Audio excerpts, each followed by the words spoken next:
जमलेल्या माझ्या तमाम हिंदू बांधवांनो, भगिनींनो आणि माता, कालपासून महाराष्ट्रामध्ये फिरतोय आणि महाराष्ट्रामध्ये काय चित्र आहे हे आपण सगळे पाहत आहे. आवाज येतोय रे बरोबर? तो माईक चांगलं वाटतो.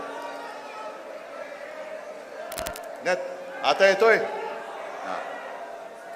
नाही, मला मी एवढ्यासाठी बोललो की काही जण जे म्हणतात की उद्धव ठाकरे फिरत नाहीत, उद्धव ठाकरे फिरायला लागलो ती काय होतंय हे गेले 2 दिवस महाराष्ट्र बघतोय. आणि उद्धव ठाकरे कधीही जबाबदारी टाळणारा नाही, पण उद्धव ठाकरे फिरायला लागलेला आहे.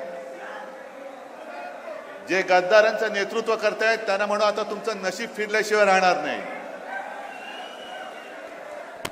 काल यवतमाळ वाशिम मध्ये होतो, बाहेर स्क्रीन दिसत नाही.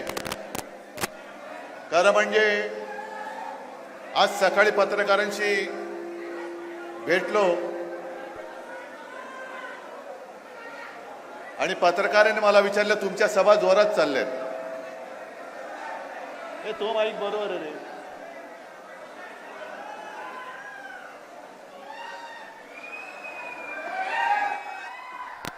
हा येतोय आवाज? आवाज येतोय ना बरोबर? पत्रकार मला म्हणाले तुमच्या सभा जोरात चालल्यात. म्हटलं या सभा नाहीच आहे, ही माझी कौटुंबिक बैठक आहे. सगळे माझे कुटुंबीय आहेत आणि त्यांना मी भेटण्यासाठी आलोय, त्यांना मी धीर द्यायला आलेलो आहे.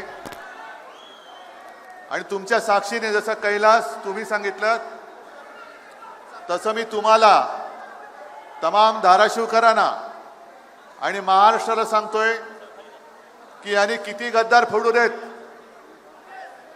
पण तुमच्या उरावरती भगवा रोवल्याशिवाय उद्धव ठाकरे शांत बसणार नाही. मला अभिमान वाटतोय कैलासचा, मला अभिमान वाटतोय प्रवीण स्वामींचा. तसे 3 खासदार माझ्यासोबत आलेलेच आहेत. एक संजय राऊत आहेत, अनिल देसाई, अरविंद सावंत आणि चौथा आपला कट्टर निष्ठावंत राजाभाऊ वाजे, नाशिकचे खासदार. मानलं पाहिजे तुम्हाला. म्हणजे अरविंद सावंतांचं कौतुकच म्हणा. केंद्रामध्ये मंत्री होते आणि भाजपने दगा दिला. त्यावेळेला मी अरविंदना फोन करून सांगितलं की अरविंद, भाजपने दगा दिलाय, तुम्हाला राजीनामा द्यावा लागेल. अरविंदने एकही प्रश्न विचारला नाही, फक्त येस सर फोन ठेवला आणि जाऊन मोदींच्या तोंडावरती राजीनामा फेकून आले. दुसरे अनिल देसाई, त्यांच्याही समोर 2014ला मंत्रिपदाचं पान वाढलेलं होतं, पण त्याही वेळेला भाजपने दगाबाजी केली. समोर दिसत असलेलं मंत्रिपद नाकारून अनिल देसाई परत आले. संजय राऊतांच्या नादी कोण लागतच नाही, त्याच्यामुळे तो काय प्रश्नच नाही. पण कैलास जेव्हा 2022ला या गद्दार शिरोमणीने पहिल्या प्रथम जेव्हा आपल्याला फोडाफोडीच्या राजकारणामध्ये गुंतवलं, सगळ्यांना गाड्यात भरून घेऊन चालले होते गुजरातला त्यांच्या माहेरी, तेव्हा कैलासने मला फोन करून सांगितलं की साहेब मी आम्हाला कुठे नेतात कळत नाही, पण मला जायचं नाहीये. संधी साधली, कैलासनी गाडीतनं उडी मारली आणि चालत चालत किती किलोमीटर कैलासलाच पाहिजे. मग तिकडनं त्यांना परत आणण्यासाठी मी मुख्यमंत्री होतो, व्यवस्था केली. आणि कैलास सुद्धा त्यावेळेला समोर सगळं वैभव दिसत होतं, खोक्याची राशी पडल्या होत्या, पण त्या लाथाडून कैलास परत आलेला आहे. तसंच प्रवीण स्वामी सुद्धा आपले. ही सगळी माणसं ही जीवाला जीव देणारी खरी माणसं आहेत. कारण हे भाग्यात असावं लागतं, हे लाभण्यासाठी भाग्य असायला लागतं. नुसता विकास निधी काय चाटायचा आहे विकास निधी? नुसता पैशाचा ढीग पडला पण प्रेम नाहीये. आम्हाला हरामाचा एक सुद्धा पैसा नकोय.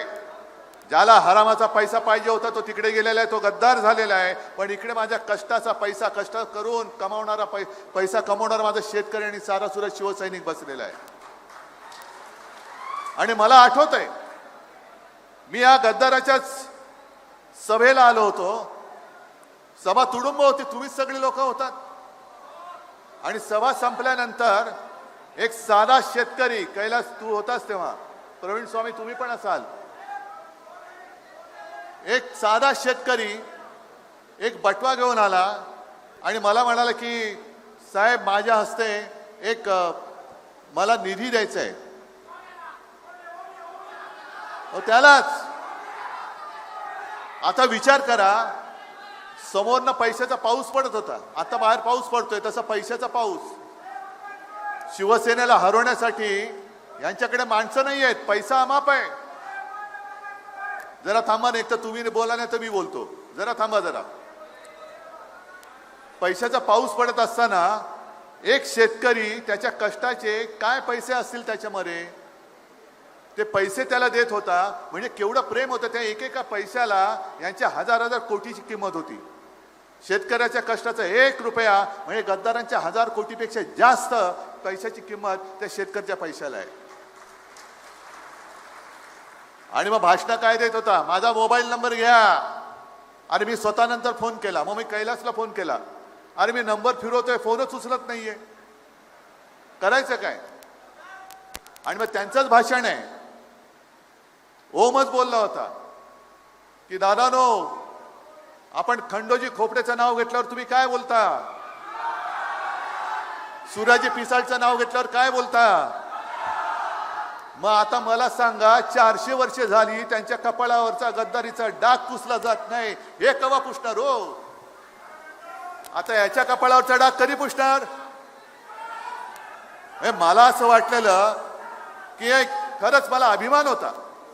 जसं काल मी आज सकाळी परभणीमध्ये होतो, परभणीमध्ये सुद्धा त्यावेळेला आज संजय राऊतने त्याचंही बारसं करून टाकले. बंडूचं नाव त्यांनी ठेवलंय, काय ठेवायचं ते. तर परभणीमध्ये एका बाजूला माझा खासदार होता, एका बाजूला आमदार होता, चित्र इकडे होतं, एका बाजूला कैलास होता, दुसऱ्या बाजूला हा होता.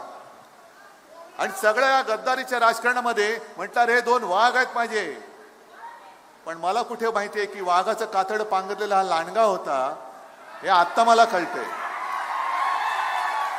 आणि खरंच आता संजय राऊत तुम्ही जे बोललात, गेले 4 दिवस मी आता कैलासला सांगत होतो, एकेकांची प्रकरणं जी कानावर येत आहेत, अंगावरती काटा येतो. बापरे, आपण कोणाला पोचलो होतं.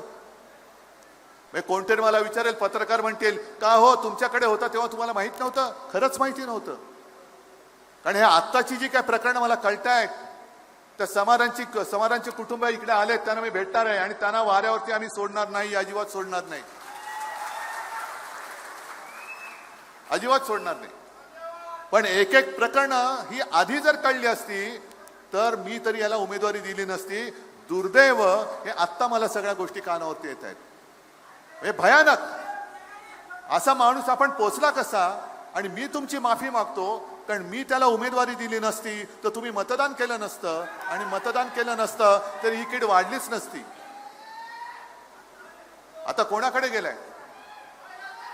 गेल्या वर्षी आपत्ती आली होती त्यावेळेला सुद्धा अरविंद सावंत आणि सगळे मुंबईकरांनी इकडे पूर्ण जे काही शक्य असेल, राजन विचारे आले होते, अरविंद सावंत आले होते, अनेक मुंबईकर आले होते, आणि जे जे करता येणं शक्य होतं ते सगळं आपण केलं होतं. उद्धव ठाकरे फिरत नाहीत बोलणारे त्यावेळेला मदतीसाठी नव्हते आले. मी आलो होतो धाराशिवमध्ये तुमच्या सोबत. मी शेतकऱ्याच्या बांधावर गेलो होतो, खरडून गेलेल्या जमिनी पाहिल्या होत्या, वाहून गेलेली घरं पाहिली होती. आणि त्याच वेळेला आपण मागणी केली होती की शेतकऱ्याचा 7-12 कोरा करा.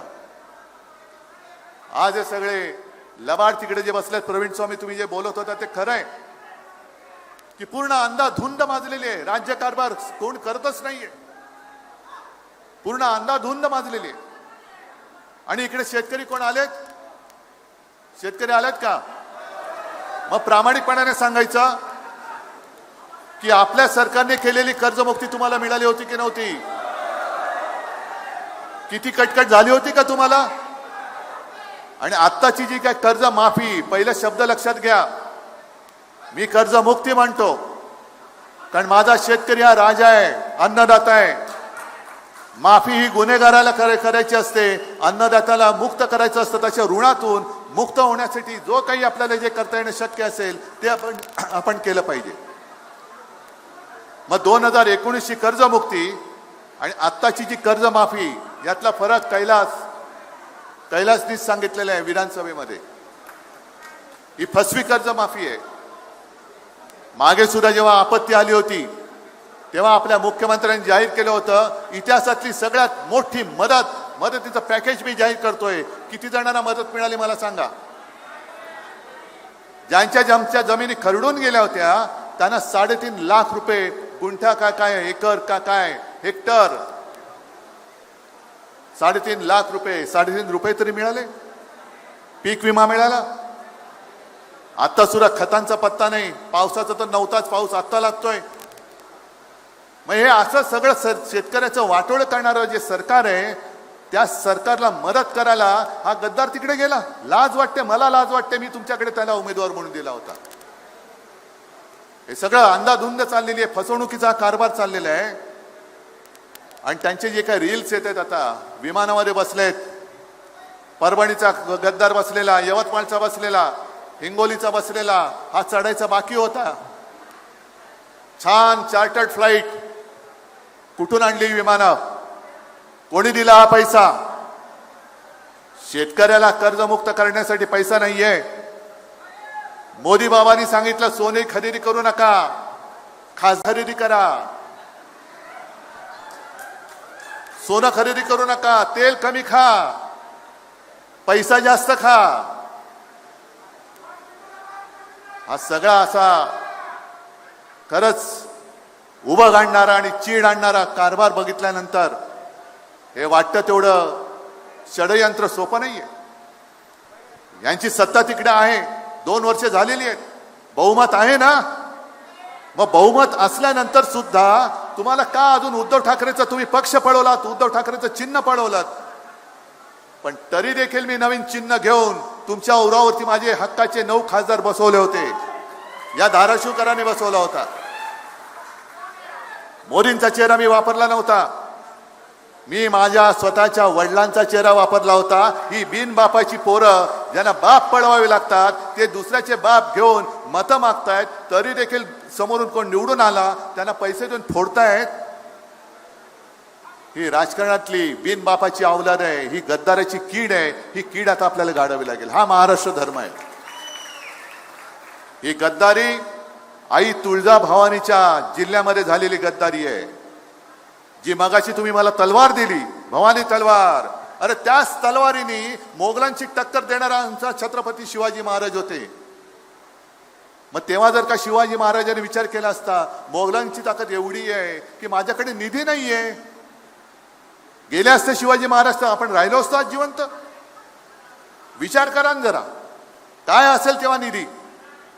मोगलांची प्रचंड फौज होती, हत्ती होते माजवलेले, घोडदळ होता, तोफदळ होता, घोडेस्वार होते, शस्त्रास्त्र होती, पैसा अडका, सगळं काही होतं. आणि त्यांच्या विरोधामध्ये स्वाभिमान, स्वराज्य पाहिजे, मी गुलामगिरी करणार नाही, म्हणून आपलं दैवत उभं राहिलं. म्हणून आपण त्यांना देव मानतो. छत्रपती शिवाजी महाराज भवानी मातेचा आशीर्वाद घेऊन त्या मोगलांच्या समोर, औरंगजेबासमोर उभे राहिले होते. आणि त्यांनी त्यांच्या नाकावर टिचून राज्याभिषेक करून आपला मराठ्यांचा छत्रपती तो राजा झाला होता. म्हणून ते आमचं दैवत आहे. पण तेव्हा जर का तलवार टाकली असती, हत्यार टाकली असती, विकास निधीसाठी मी औरंगजेबाकडे जातो आहे, हे जरा खाली बसा थोडा, आता जरा खाली बसा ना, जरा खाली बसा, तर आज आपण जिवंतच राहिलो नसतो. मग आता जो काही विकास निधीचा आहे आणि जो काही रट्टा लावलेला आहे, हा विकास निधी तुमच्यासाठी नाहीये, हा विकास निधी स्वार्थासाठी आहे.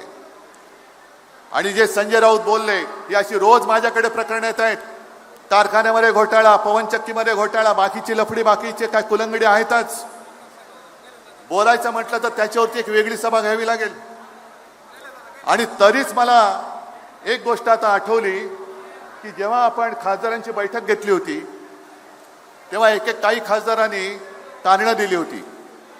म्हणजे यवतमाळचा खासदार बोलला, माझ्या मुलीला पाहायला पाहुणे येणार आहेत, सोयरीक जुळवायचे. म्हटलं नका येऊ. हे पलीकडचा गद्दार म्हणाला हिंगोलीचा, माझा पोरगा निवडणूक लढतोय, नका येऊ. हा इथला बोलला, माझा मुलगा हॉस्पिटलमध्ये आहे पुण्याला, म्हटलं नका येऊ. एक शिर्डीचे आहेत, त्यांची पत्नी आजारी होती, म्हटलं नका येऊ. पण जेव्हा व्हिडिओमध्ये सगळे दिसायला लागले तेव्हा मी इथल्या ओमला विचारलं, अरे म्हटलं ओम, तुझा चेहरा बरोबर दिसत नाहीये, काय तणाव आहे का तुझ्यावर, का रात्री झोपलेला नाहीयेस? नाही, माझं सगळं बरोबर आहे, मी काय, माझं काय बरोबर आहे सगळं. पण त्याच वेळेला माझ्या मनामध्ये पाल चुकली, याचा चेहरा साफ नाहीये, याचा चेहरा साफ नाहीये, याच्या मनामध्ये पाप आहे. आणि तुमच्या माहितीसाठी सांगतो, त्याला जपायचा मी शेवटपर्यंत प्रयत्न केला, खोटं कशाला सांगू, शेवटपर्यंत प्रयत्न केला. अगदी आदल्या रात्री, मध्यरात्री 1:30 वाजता, 1:45 वाजता कैलासला आणि वरुणला मी त्याला भेटायला पाठवलं होतं. आणि त्याला फोनवरती म्हटलं होतं की बघ ओम, मला ओमराजे पाहिजे, त्याला खासदार पाहिजे, निर्णय तू घे. मी माणसं जपणारा माणूस आहे. खासदार तर उद्या सुद्धा आपला निवडून तुम्ही आणणार आहात, खासदार तर 550 होतातच, पण मला माणूस, एक एक माणूस मला महत्वाचा आहे. पण आता हे सगळं कळल्यानंतर कळतं की अरे हा माणूस म्हणायच्या सुद्धा लायकीचं नाही, एवढ्याच्या सगळ्या भानगडी आहेत. काय करायचं, काय करायचं, काय शेवटी एक व्रत घेऊन आपण पुढे निघालेलो आहोत. माझ्या शेतकऱ्याला त्याच्या हक्काचा हमी भाव मिळालाच पाहिजे, पीक विमा मिळालाच पाहिजे.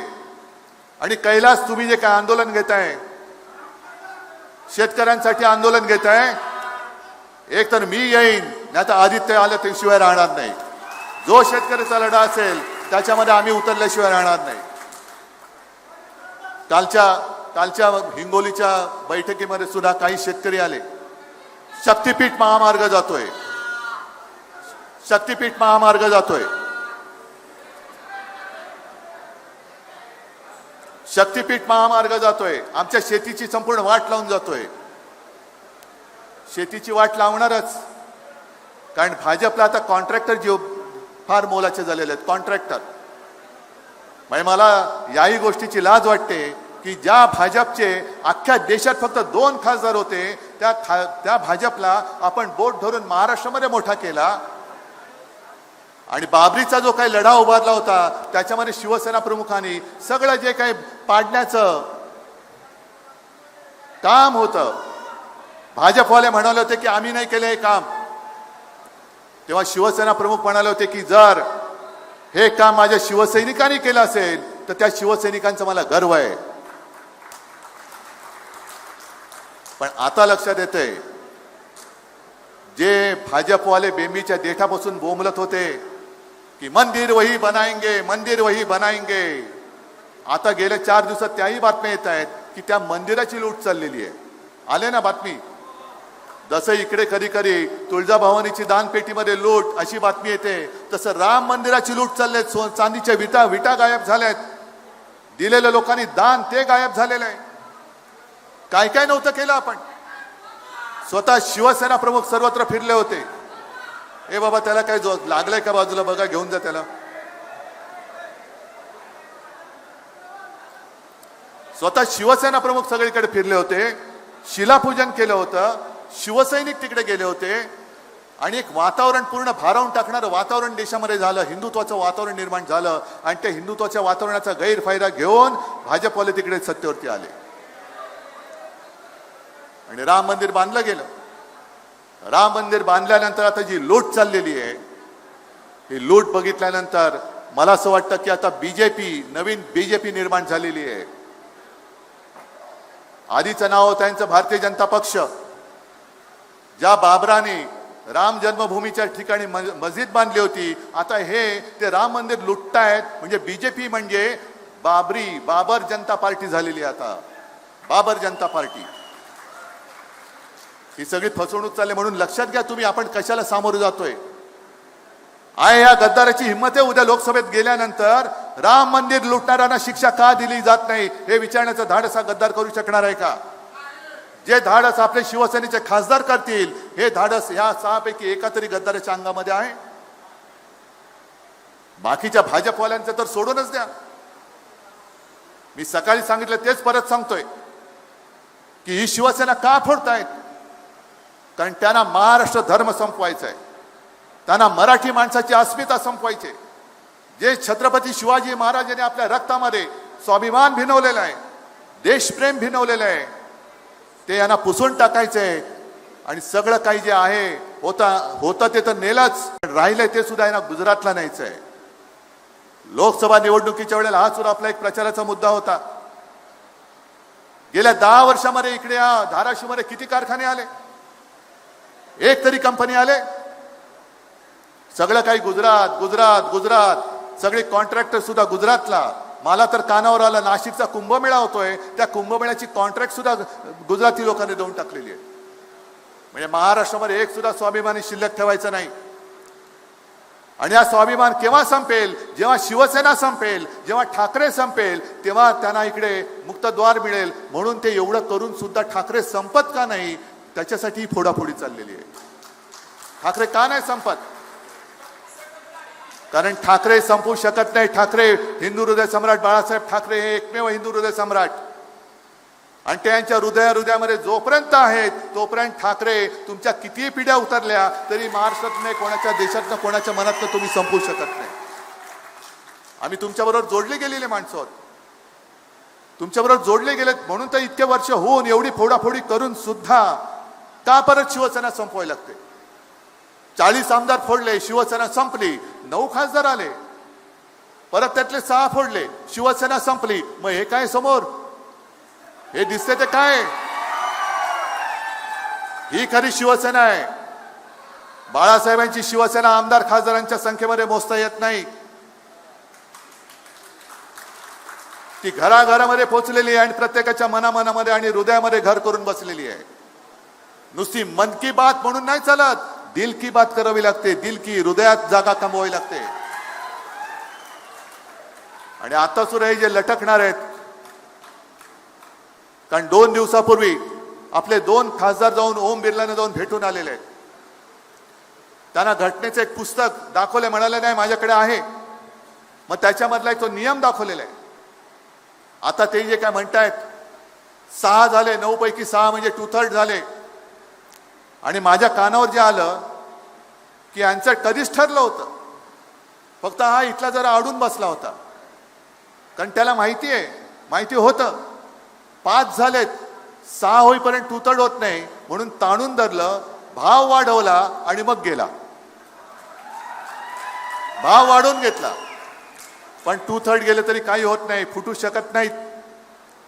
कारण कायद्यामध्ये जे लिहिले, घटनेमध्ये जे लिहिलेलं आहे की 2/3 संख्येने जरी इकडनं तिकडे गेले तरी ते पक्षांतर करू शकत नाही, पक्षात विलीन होऊ शकत नाहीत.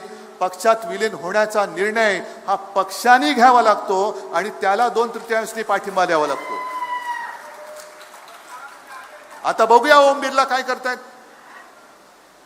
घटनातज्ञ तिकडे बसलेत, पण लोकसभेच्या वेळेला जे आम्ही सांगत होतो आणि म्हणून तुम्ही ऐकून आपला हक्काचा खासदार निवडून दिला, यांना 2/3 बहुमत पाहिजे. अब की बार 400 पार, कारण यांना घटना पायदळी तुडवायची होती. आता सुद्धा 2/3 बहुमत करून काही घटनेमध्ये बदल करता येतात का ते त्यांना पाहिजे, म्हणून 2/3 बहुमत पाहिजे. मग उद्धव ठाकरेंना पक्ष जपता आला नाही. ममता बॅनर्जीचा पक्ष कसा फुटला? अरविंद केजरीवालांचा कसा फुटला? का आम्ही सगळे घरात बसलो होतो? ममता बॅनर्जी तर रस्त्यावरती उतरून लढत होत्या, पण एका महिलेला म्हणजे महाराष्ट्रामध्ये लाडकी बहीण योजना दिली, त्याच्यानुसार मतं मिळवली. पण एक वाघीण ममता बॅनर्जी रस्त्यावरती उतरल्यानंतर 2.5 लाखापेक्षा जास्त फौज, सीमा सुरक्षा दल त्या बंगालमध्ये घुसवून यांना निवडणूक जिंकावी लागली. हे यांचं शौर्य. तुम्ही बंगालमध्ये निवडणूक जिंकायला म्हणून सैन्याचा वापर करताय. मणिपूर जळते, त्या मणिपूरमध्ये कोणी जात नाही, मणिपूरमध्ये सैन्य जात नाहीये. 12 वर्ष होऊन गेली पाक व्याप्त काश्मीरमध्ये अजूनही हे पाऊल टाकायला घाबरतायत. अरे 2.5 लाख फौज तिकडे घुसवा आणि पाक व्याप्त काश्मीर आपल्यात आणा. मी तुम्हाला पहिला पाठिंबा द्यायला तयार आहे. गद्दारांची काय गरज आहे? कशाला पाहिजेत गद्दार? देशासाठी काम करा, मी तुम्हाला पाठिंबा देतो. घुसवा पाक व्याप्त काश्मीरमध्ये फौज, आणा तो पाक व्याप्त काश्मीर माझ्या भारतामध्ये. मी तुम्हाला उद्धव बाळासाहेब ठाकरे तुम्हाला जाहीर पाठिंबा द्यायला तयार आहे. करून दाखवा हिंमत असेल तर. पण याच्यापैकी काहीच करायचं नाहीये. फक्त कोणी काय अंगावर प्रश्न विचारला, आमचा पीक विमा कधी मिळणार? जय श्रीराम. शेतमालाला हमी भाव कधी मिळणार? जय श्रीराम. समाधानच्या कुटुंबियांना न्याय कधी मिळणार? जय श्रीराम. नाही, असं हिंदुत्व नाही मान्य मला. आमचं हिंदुत्व वेगळं आहे. आम्ही सुद्धा प्रभू रामचंद्राला मानतो, जसं आई तुळजाभवानीला मानतो तसं आम्ही सुद्धा जय श्रीराम बोलतो. पण आमच्या हृदयात राम, हाताला काम आणि शेतकऱ्याच्या मालाला दाम, हे आमचं हिंदुत्व आहे. प्रत्येक प्रश्नाला उत्तर देणारं हिंदुत्व असलं पाहिजे.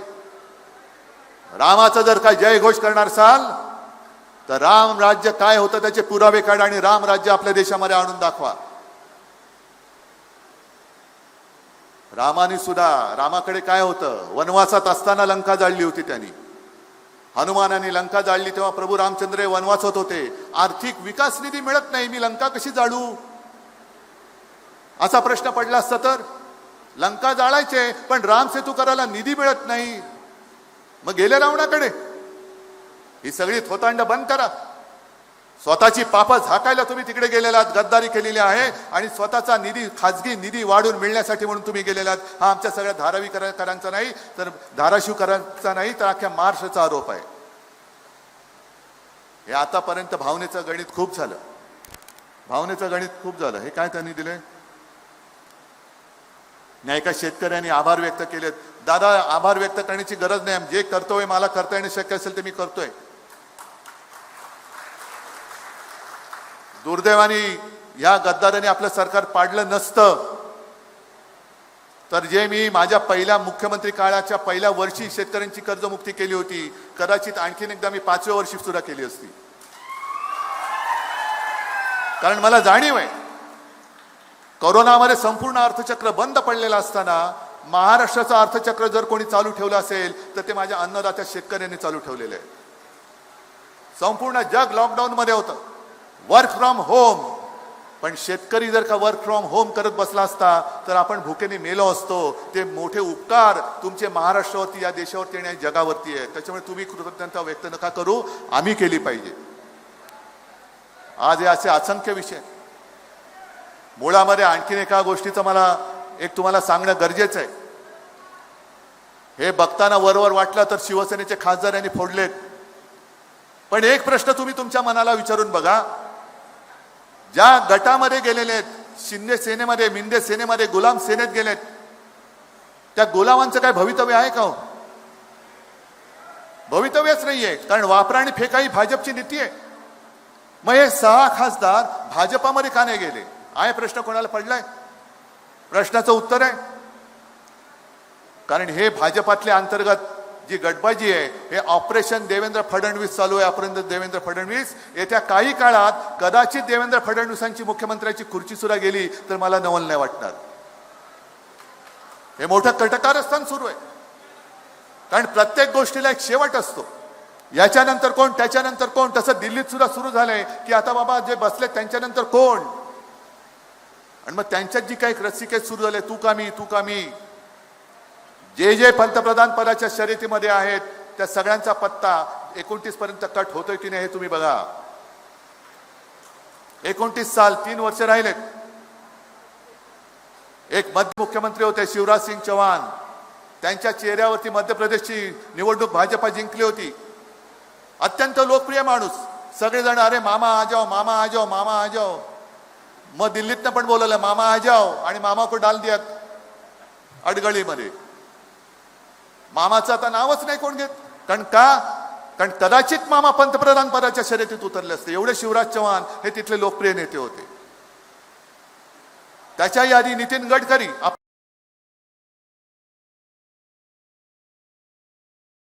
होती.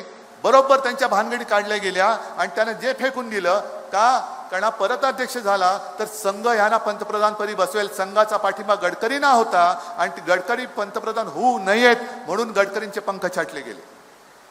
आणि आता तेच परत देवेंद्र फडणवीसांसोबत होत आहे.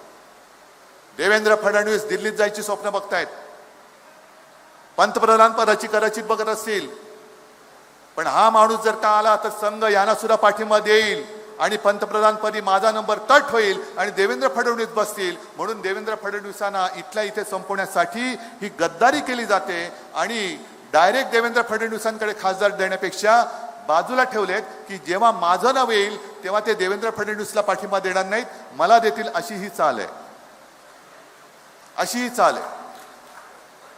हा महाराष्ट्रावरती पुन्हा एकदा आघात होणार आहे. आणि एवढे आम्ही काही दूधखोडे नाही आहोत, नुसतं तुम्ही फोडत राहायचं आणि आम्ही लढत राहायचं. आम्ही तर लढूच, आम्ही नुसते लढणार नाही. आम्ही या तुम्ही जी गद्दारी करवताय आम्ही तुम्हाला संपवणार म्हणजे संपवणारच. त्याच्यामुळे मला धाराशिवच्या खासदाराची चिंता नाहीये, आमदारकीची चिंता नाहीये. तुम्ही आहात तोपर्यंत मी निश्चिंत आहे. मी तुमच्या भरोशावर आहे, मी तुमच्या विश्वासावरती आहे. पण शिवसेनेचे जे 6 खासदार फोडले गेलेत ती चिंता जर का कोणाला वाटायला पाहिजे असेल तर ती देवेंद्र फडणवीसना वाटली पाहिजे. कारण गद्दाराचा गट हा भाजपच्या खासदारांपेक्षा जास्त मोठा झालेला आहे. कळलंय तुम्हाला? भाजपचे किती खासदार आहेत? 9. गद्दाराचे किती झाले आता? मग जाणार ना, तुझ्यापेक्षा माझी कॉलर टाईट झाली की नाही? रात्रीचं टाईट होतो तो वेगळा भाग, पण ही जी काय कापाकापी चालले अंतर्गत भाजपामध्ये जी मारामारी चालले त्यातनंही फोडाफोडी झाले. तिकडे तृणमूलचे खासदार सुद्धा फोडले, भाजपात नाही घेतले, भलत्याच पक्षात दिलेले आहेत. त्रिपुरामधल्या जे त्या पक्षाचं नाव पण माहित नाही अशा पक्षात टाकून दिले. हे जे काय चाललेलं आहे हे देशासाठी घातक आहे आणि हे भाजपांतर्गत पंतप्रधान पदाच्या खुर्चीसाठी चाललेली फोडाफोडी आहे. आणि म्हणूनच तुम्ही सावध राहायचंय. मी मुद्दामून तुम्हाला भेटायला आलो 2 गोष्टीसाठी. एक तर बाबांनो, खरंच माझ्याकडनं चूक झाली, त्याच्याबद्दल मी तुमची क्षमा मागतो की मी चुकीचा माणूस तुम्हाला दिला. तुम्ही माझ्यावरती भरोसा ठेवून त्याला निवडून दिलात आणि आज तो गद्दार निघाला, म्हणून मी तुमची माफी मागतो. आणि दुसरा शब्द मी तुम्हाला देतो की मी त्या गद्दारावरती अवलंबून नाही. तुमचं माझं नातं थेट आहे. किती संकट येऊ द्यात, पण जोपर्यंत जीवात जीव आहे तोपर्यंत उद्धव बाळासाहेब ठाकरे हा तुमच्या सोबत आहे आणि तो तुमच्या सोबतच राहील, हे एक तुम्हाला वचन देतो आणि आपली रजा घेतो. जय हिंद, जय महाराष्ट्र.